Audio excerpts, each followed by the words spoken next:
AB 398, California Global Warming Solution Act of 2006, is before us today via months of conversations with stakeholders from across the political spectrum, and many of you who are sitting here today, in which I will allude to provisions of the bill that I think are attributed to the hard work and dedication of many of our colleagues here today.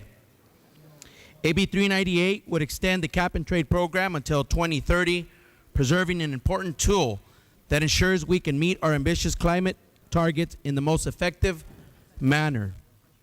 The bill addresses three main areas of the program: cost containment, legislative oversight, and community co-benefits.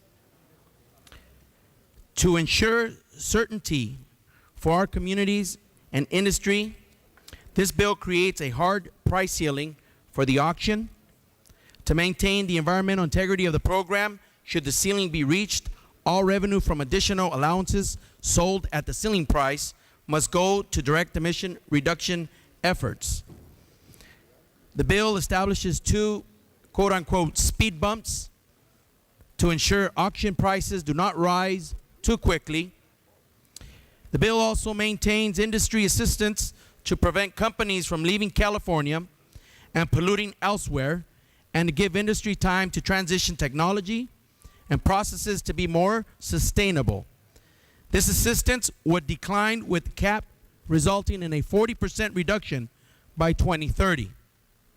To give the legislature meaningful oversight over this program, the bill creates the Independent Emissions Market Advisory Committee to monitor and annually report to the legislature on the environmental and economic performance of the program.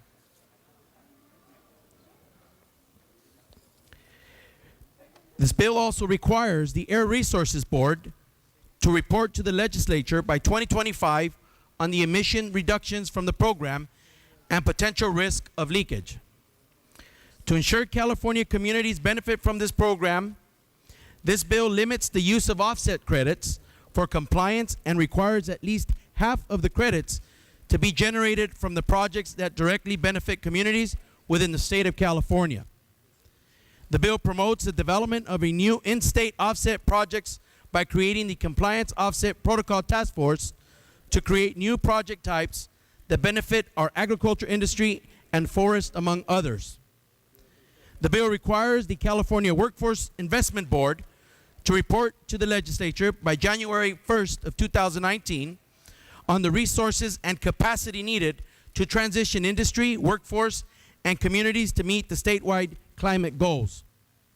AB 398 will specify that carbon dioxide reductions will be regulated by the ARB, while local air districts will continue to regulate smog-forming pollutants, particulate matter, and short-lived climate pollutants.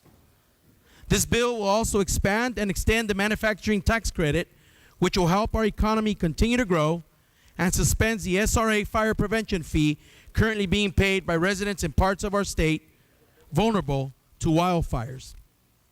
Members, in closing, this bill is a compromise that will achieve our 2030 climate change goals in a manner that is good for our residents as well as our economy. Remember, I'm going to go off script a little bit here and say that although I get to present the bill and it has my name on it, the fact of the matter is that there are many individuals on this floor. The member from Winters, our colleague from Inglewood, Concord, and many other folks who have been gathering over the course of the last few weeks, who have put this policy together through your collaborative efforts with our Republican colleagues on the other side that make up the public policy that is before you today. And so I want to acknowledge your work, your dedication in collaborating to ensure that we have a well-balanced policy that ultimately gets us to achieve our climate change goals. Members, I respectfully ask for your aye vote, not because this is important just for California, but the entire country is watching and the entire world is paying close attention to the leadership that we will be putting forward today in what I hope to be a bipartisan effort 30 seconds. in making sure that California's climate change policies will meet its reductions and continue to improve the quality of life for all Californians. Again, I respectfully ask for your aye vote.